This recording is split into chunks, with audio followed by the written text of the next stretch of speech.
everyone, welcome to Talking Data, an exclusive collaboration between Boom Live and Sea Voter, as we look at a pre-budget poll asking the Aam Aadmi what indeed does he or she expect from this budget, but asking some very hard questions. Questions about inflation, questions about quality of life, questions about expenditure and how whether that has gone up in the last year or not, and importantly, has the BJP NDA government or the Modi government delivered on the economic front? What is the sense that people are giving to us a few days ahead of the union budget, and therefore what should the union budget be responding to when it comes to the pulse of the people, which is what this nationwide poll tries to address. So let's go over some of the quick ones, but before we do that, Yashwant Deshmukh, who joins us. Yashwant, tell us, there are some interesting things that are emerging. Some are a little bit of a surprise, though maybe on the positive side, but some may not be so much of a surprise. Yeah, certainly some things are surprising, but at the same time, there are aspirational values. There are, every year we are adding to the middle class, as we call it. And that's a big thing, that the demography of India is changing. And as all we know that demographically speaking, there is no such definition of middle class. People generally tend to take that anybody and everybody who is not in the BPL is a middle class. Right. If that is that definition needs to be checked, but largely speaking, Indian middle class is buffering up. It's increasing by the day. 20 years back, it used to be 3%. Right now, even the roughly about 30% class is not urban at all, or by all means. I mean, we have a substantial even with the rural background as well. So all in all, this buffering of middle class, as this is increasing, so are the expectations, so are the purchasing power and the parity and other stuffs like that. And so we are looking at altogether a new way of how India looks at the budget, what it expects from the budget, what it expects its lifestyle or the quality of life to be, how it has been rating the quality of life in the last few years, and how and where exactly this middle class and the other people in India look for their quality of life to be in the coming year. Right. Okay. So we've got economist Madan Sabnavis also joining us. Before we do that, before we go to Madan, let's pick up the two first points, that the questions that we asked, the poll asked, and the responses that came. So first question, in your view, after Narendra Modi became Prime Minister of India, what happened to inflation? Has it been checked and prices gone down? Has it been unchecked, prices gone up? Nothing has changed and prices remain the same. So there you see 48%, almost 49% feel that inflation has been checked and prices have gone down. Of course, there is empirical data to this effect thanks to commodity and energy prices going down, but this is also reflecting quite evidently in the way people are perceiving where prices are. Interestingly, nothing has changed and prices remain the same is at 33%, which is the next highest sort of response segment. The next question that we asked is, in the last 1 year, did the price rise have an advantage on your quality of life? The answer to this, 38% feel that it has affected their quality of life. That is, prices have risen over the last 1 year and they have had an impact on the quality of life. Now, this is something that rings continuously through this survey as we ask different questions, but all asking roughly the same, all trying to arrive at the same conclusion about what kind of impact has inflation had on your lives, and more importantly, affected your expenditure. So this is the broad first deck of finding. Madan, how do you read this? See, what we have the inflation number has statistically come down, but this is more because of fortuitous conditions and not really because of certain definite steps which are being taken by the government to bring down. Like, supplies have increased for specific commodities like tomatoes and onions, which sort of brought down the consumer price index, which is getting reflected in more acceptable Now, the reason as to why people are not feeling too comfortable about it is because we should look at inflation over what's happened cumulatively over the last 3 years. If I'm really talking of 10% inflation in the last 2 years, and in the current year, probably somewhere around 5 or 6%, we've really seen that the consuming power has come down on account of higher inflation. And that's a major reason why we're spending money. And this also gets reflected when you look at the demand for consumer goods.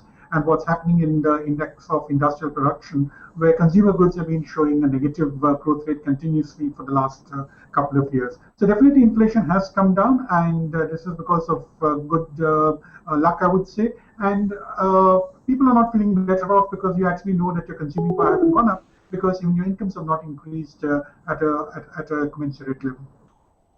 Right. Okay. So let's look at the next deck. The next deck of questions asked, in the last 1 year, has the overall quality of life for the common man or you, has it improved, remained the same, or deteriorated? Right. So the answers are 39% actually said it's improved. Right. While people are saying at one level that the price rise has had an adverse impact on the quality of their life, they're also saying that the overall quality of life has improved. The second question in the same deck, we said, do you expect that 1 year will the quality of life improve further? And there perhaps you can see how the last 4 or 5 months may have had an impact thanks to the factors that Madan was just talking about. The question was, do you expect that in the next 1 year the quality of life for you will improve? The answer was 61%, as you can see on the table there, said that quality of life will improve. This is dramatic. Well, only 8% or 9% roughly said it will remain the same, and about 16% said it will deteriorate. Yashwant, how do you read this? Well, I read this as a double-edged sword. This is extremely high level of expectation that the quality of life will go better. A lot has to do with a little bit of inflation getting checked in. On the previous question of the inflation getting checked, also I totally agree with our other colleagues that that inflation had largely to do with the international oil prices and whatsoever the sectoral things that were directly connected with the crude oil prices coming down had a slight advantage or the slight change in the inflation coming down. But other than that, talking about other micro perspectives, there is a lot to be done as far as the inflation is concerned, and that concern is also added with the optimism at large that people want to see economy picture, economic goals, get their better job opportunities, better growth opportunities, better pay scales, better income.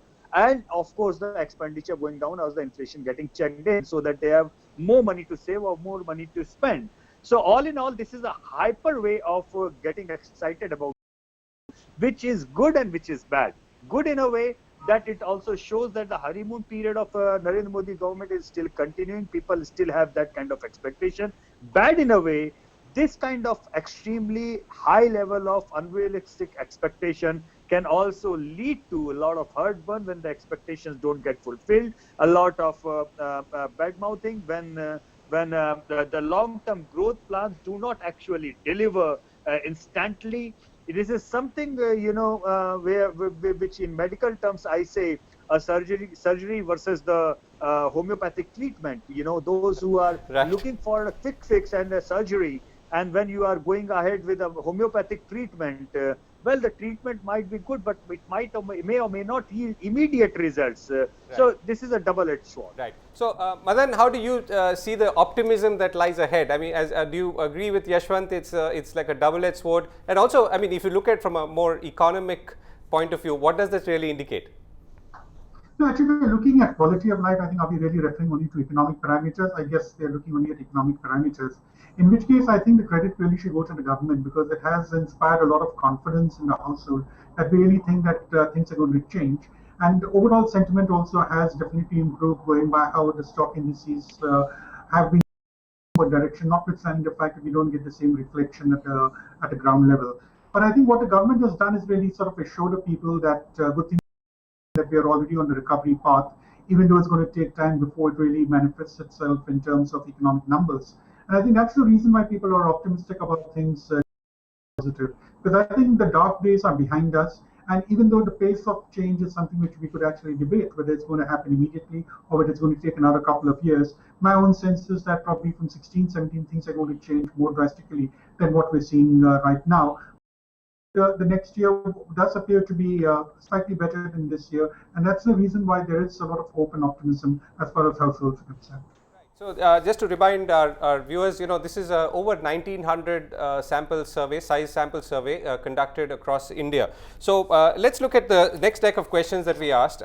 This is where it gets a little interesting. How much, according to you, do you need per month as income to sustain an average quality of life for four?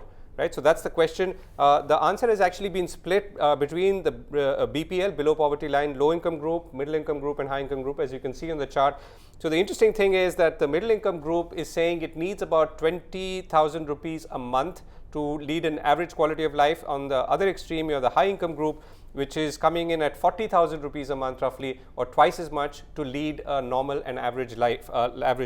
Annually, for the poor, I mean the below poverty line works out to about 2,43,000, and for the high income to 4,80,000. The middle class, which is about 35,000, closer to the high income group per month, which is adding up to about 4,16,000. Yashwant, I'm going to come to you in a second. Madan, how do these figures look to you? You know, about average requirement need, average good quality of life for a lower income group 20,000, high income group 40,000. So actually, Govind, it all depends upon how we define a certain quality of life, because just saying we have the stock difference between 20,000 and 40,000, which clearly means that if you're lower down the echelon, your demands would be more limited. You would not really be expecting a lot from life, a lot from your income, a lot from your savings, and therefore you would have fewer aspirations than those in the middle and higher segments. And so therefore I think the numbers are fairly reasonable and something which looks fair enough, say, for a family of four to run a fairly satisfactory. But the whole challenge really is how do we actually improve on these particular numbers, and whether at all we have actually cut down on certain of our comforts or luxuries on account of the recent inflation, which has eroded into our incomes. I think that doesn't really come out from these numbers which you have put in front of us. Right, and yeah, it's interesting. I mean, what are the shifts that have happened within this this number that people are? Yashwant, can you walk us through some more details on how these numbers were extracted? Well, certainly. I mean, it's been 10 years that we have been tracking this particular question and this particular number. And yes, there are always questions about the subjective aspect of quality of life. And we all know there has been in the global economy, there has been a consistent debate of growth beyond GDP and the subjectivity of quality of life at large. And there have been a lot of research going on everywhere. Certainly, there is a subjectivity as far as the quality of life is concerned. There is a subjectivity in one's own assessment of what is decent and what is not. One's luxury is another person's necessity, and one person's necessity is another person's luxury. But having said that, the way in scientific community this question is designed is it's very much designed from the line of World Wellbeing Index survey about a subjective element of quality of life, number one. And this regards as the average subjective element. We are very clear about wording of the question, where we are not asking for a comfortable or an extraordinary or something like basic. We are talking about average. This average again is a very subjective, but that's the way it is. What we need to understand though is that the important part of this number is that it is automatically inflation adjusted, because the people who are working day-to-day life, people who are going to buy vegetables and the routine affairs, when they say that today we feel that we need this much of money to manage my family, that is automatically inflation adjusted, and which has nothing to do with what the official government number. This is why this number makes it pretty interesting, you know, and well, one may argue that the number which is given by BPL family might be looking at the luxury kind of setup, which according to their parameter, while the high income group might be talking about the bare minimum that they need for having an average quality of life. This is why we need to focus more on the middle income group, which looks at the average of the averages and looking at a decent middle class quality of life, the way me or you or any other middle class person would have described it. Having said that, this looks pretty interesting data, number one. What actually struck me most was that the taxation slab which the government had proposed last year in the interim budget, about 2.5 lakh rupees, that is hardly covering the money which is expected by even the BPL families, that they feel that this much they need to live an average quality of life. So certainly that number is not at all appealing or not at all enthusiastic for the middle class. What is interesting to watch out, that the personal taxation slabs are not even good enough to give a full put up the expectation of a BPL family, leave aside a middle class family. Right, and the So middle class. that is where I would like to stress more. Right. Yeah. And basically what this means is finally, and which comes to the next question, which I'm going to come to in a moment, is that the tax slab should ideally be somewhere above, going by the demands sort of unstated in this response, is that it should be above the 4 lakh the level. So the next question obviously is therefore should this much income be made tax free? So and the answer 84% say yes, and only 13% say no. So the idea is that we should have a minimum tax base going by this of at least 3.2 to 3.5 lakhs, if not higher, as the minimum from where you start collecting taxes or you start taxing people, and leave it alone till then. So let's see how the government responds on that. Madan, do you have any take on that? Absolutely. I think this makes a lot of sense that the tax exemption limit needs to be linked a lot with the inflation numbers. Because even if you look at the government sector, where normally your salaries are linked with the CPI inflation number, I think we should have a similar thing even when we are reckoning the tax exemption limit. So if we're starting off with something like 2 lakhs and we're having a 10% inflation every year, if we keep doing it on a regular basis, I think there will be a sense of security which individual households would derive.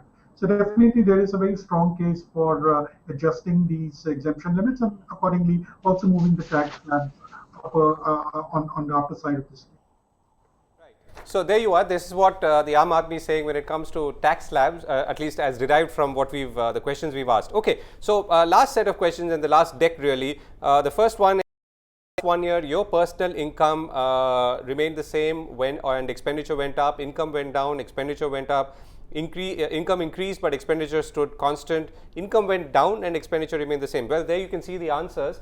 About 32% say that income remained the same while expenditure went up, which of course ties in with the earlier point about in the last 1 year, did the price rise have an adverse impact or bad impact on the quality of life? So where if you recall, 38% has said that yes, the price rise did affect their lives. So 31% say that incomes have not changed, and while their expenditures have risen.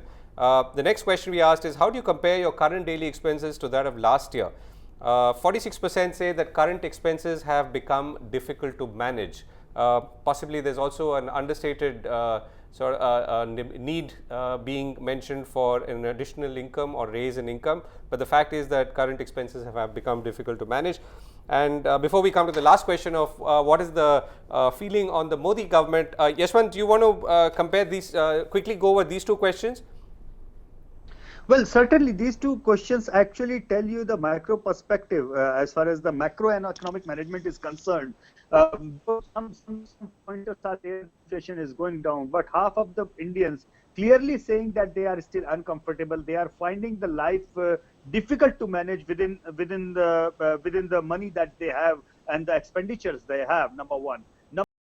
Every third Indian is saying that it's going for the worse. Actually, it's not even getting better. So certainly a lot of catch up to do at the policy level. What we are trying to do with these surveys is we must try to understand. Budget is, we generally talk about all the time about the macro and microeconomic perspective from the economist point of view, from the numbers perspective, about the policy makers and the policies driven at large. And the numbers in our survey which we are picking up from the common man are the numbers matter when the person goes into the market to buy the routine stuff, buy the food, and it's a matter of the kitchen which the housewives find it difficult to for their kids. So we have to figure out the way. We have to sync these two micro elements of the economics and the macro elements of the economics, where they really merge and they see that what the policymakers are trying to say and is it reflecting on the ground. As far as I can say from these numbers, the numbers are not really reflecting on the ground. People are still uncomfortable. People are still looking forward to achhe din. Their children have them so far.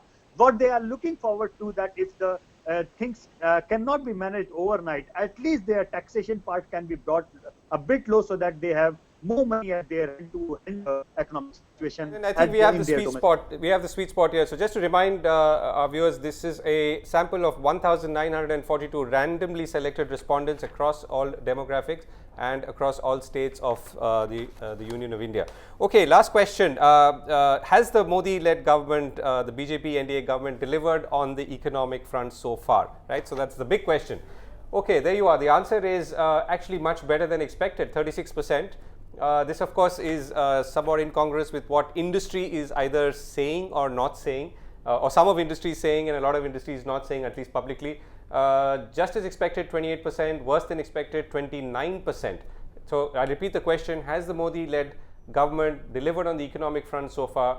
36% are saying it's better than expected, 29% are saying it's worse than expected, 28% are saying just as expected, and don't know, can't say 6.1%. So let me get Madan's last word in this. Madan, how do you see, if you can sort of, are you able to interpret this differently?